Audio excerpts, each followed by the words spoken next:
이철 부사장님. 네, 안녕하십니까. 2차 방문사 김순철입니다. 저는 이제 두 가지 측면에서 말씀드리겠습니다. 먼저 이제 한강 리버버스 요구는 이제 성공해야 되고 앞으로 새로운 변화를 일으킬 것 같습니다. 한강 리버버스의 도입은 이제 기존 지하철, 버스, 택시, 승용차로 이제 이동하는 데서 새로운 이제 그 리버버스를 통해서 새로운 교통체계의 변화를 일으키는 혁신적인 거라고 생각합니다. 일단 사람들이 이제 많이 출퇴근할 때 기본적으로 이제 여러 가지 방법이 있는데 그 방법 중에서 어떤 걸 선택할까는 그날 따라 틀려집니다. 어떤 날은 내가 바쁘기 때문에 조금 불편하지만 지하철을 이용하고 어떤 날은 내가 좀 여유가 있다면은 안락하게 방역버스 등을 통해서 이제 이동하고 있습니다. 그건 이제 그날의 상황과 그 사람의 이제 패턴에 따라서 틀려지는데. 저는 이제 그 기본적으로 이제 그 단거리 교통수단 같은 경우는 편리성, 정치성, 비용 등이 매우 중요하다고 보는데 지금 이제 리버버스 같은 경우는 특히 이제 정식성과 비용 같은 경우는 보면 이제 15분 간격으로 이제 이동하다 보니까 안개등과 이제 특히 이제 폭우 등이 없다면은 확보된다고 보고요. 저는 이제 편리성에 대해서 이제 문의를 하고자 합니다. 이제 편리성에서도 이제 연결성, 운항횟수, 소요 시간이 있는데 운항횟수 같은 경우 15분 간격, 이제 소요 시간 같은 경우는 이제 충분히 보는데 이제 연결성이 이제 우리 이제 리버버스의 성공할 거냐 말 거냐의 가장 중요한 거라고 과거에 수상 택시 같은 거 이용을 했는데 그게 어떻게 해서 실패했을까를 고민한다면 연결성이 가장 중요하다고 봅니다. 그렇다면 이제 우리가 이제 연결성을 그럼 어떻게 이 부분의 연결성을 합리적으로 연결할 수 있을까? 리버버스를 타기 위해서는 리버버스를 타기 전에 기본적으로 리버버스 승차장 가까이 있지 않다면 통상 버스를 2번 타야 될 거다. 먼 거리에서 선착장 가까이 오는 데까지 한 번 타고 그 다음에 대중교통입니다. 그 다음에 그곳에서 선착장으로 접근하는데 또 한 번 대중교통을 이용해야 됩니다. 그리고 리버버스를 탑니다. 그다음 하선지에서 또 연결되는 그 대중교통을 이용하고 그곳에서 목적지로 가야 되는 5번의 연결성에 문제를 발생합니다. 그렇다면 과연 이분들이 쉽게 접근할 수 있을까? 앞에서 리버버스가 확보해주는 정신성을 앞뒤 두 분에서 다 까먹어버리는 이런 문제가 발생되는데 그러면 이런 부분을 우리가 어떻게 접근해야 할 수 있을까? 즉 반대만 하는 경우 대안이 있어야 될 것 같은데 저는 이렇게 봅니다. 지금 현재 앞에 우리 김학소 원장님께서 이제 말씀해주신 여러 가지 방법 같은 게 있는데 기본적으로 대중교통과의 연계성이 있어야 된다고 봅니다. 우리가 생각할 때 프랑스나 영국이나 다른 데 같은 경우는 리버버스가 성공했는데 왜 우리는 성공하지 못해? 그럴 수가 있습니다. 그렇지만 한강은 큰 장점과 단점이 2가지가 있습니다. 기본적으로 한강은 고수부지라는 아름다운 장점이 있습니다. 즉 이 아름다운 장점은 접근성, 리버버스에 대한 접근성을 방해하고 있습니다. 그렇다면 이걸 우리가 어떻게 해줘야 될까? 생각했을 때는 그 부분이 대중교통으로 쉽게 접근할 수 있어야 된다고 보고요. 그 대중교통의 인터벌 같은 경우 지금 한강 리버버스가 15분 단위로 운항한다고 되는데 이 15분만 단위보다 배로 짧은 약 7분 단위로 대중교통이 간선버스가 연결되어야 된다고 보고 지금 아까도 계속 말씀하셨는데 한강은 아름다운 고수부지와 야경을 가지고 있는데 거기에 접근하기가 무시 힘든다. 왜 그럴까요?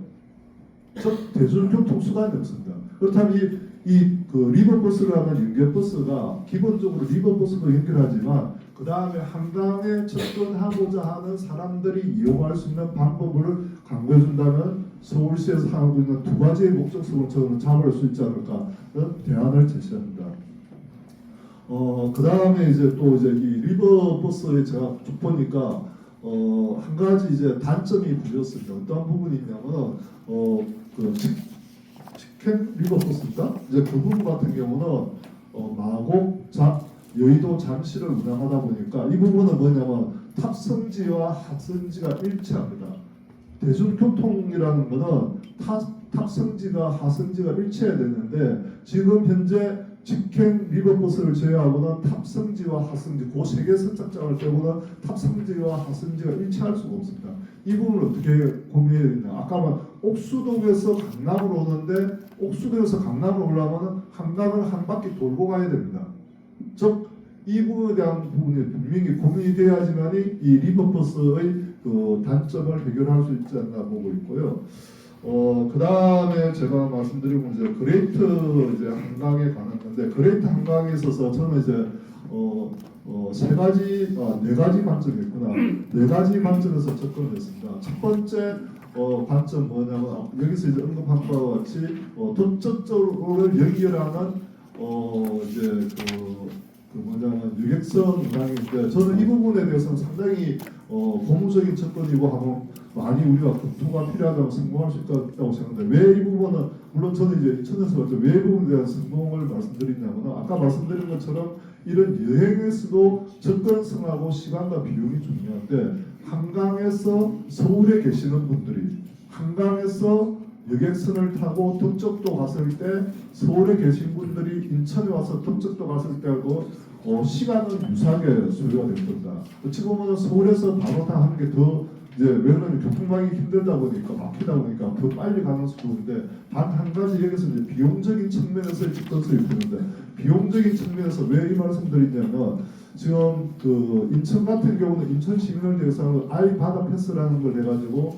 3,000원인가? 제가 정확하게 지금 기억을 못하겠는데, 그 정도만 주면은 그 뭐냐면 그 덕적도까지 갈 수가 있고, 그 다음에 이제 서울 시민이 아니더라도 약 3만 원 정도만 주면 갈 수 있는 이런 부분이 있습니다. 그렇다면 이 아이 바다 패스를 인천시가 도입했던 거는, 거기 뭐냐면 그 섬 주민을 방문을 통해서 섬 주민들에게 더 좋은 그 정주 여건을 제공하고 관광 인프라를 이제 제공하기 위해서 하는 거다 보니까, 우리 서울시가 인천시하고 이제 광역버스 이제 협약을 맺듯이 그런 부분을 통해서 인천시하고 협의한다면 그런 그 아이 바다 패스의 이용하는 저렴한 비용은 충분히 제공할 수 있지 않을까 생각하니까 이 부분을 저는 적극적으로 찬성하고요.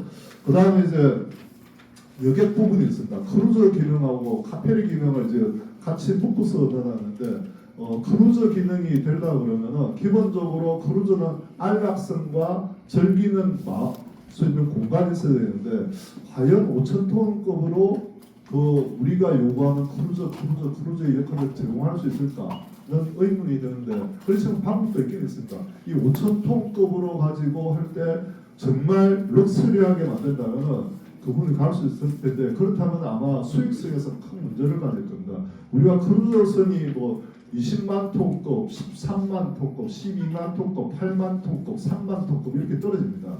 그런데 그 우리가 생각할 때는 3만 톤 같으면은 오히려 비용이 쌀 것 같은데, 그렇지 않습니다. 크루저는 배가 작으면 작을수록 이용자의 비용이 커집니다. 그리고 럭셔리해지고, 20만 톤급 같은 경우는 중국을 위해서 만드는 건지, 사실은 유럽에서는 그게 무장되지 않습니다.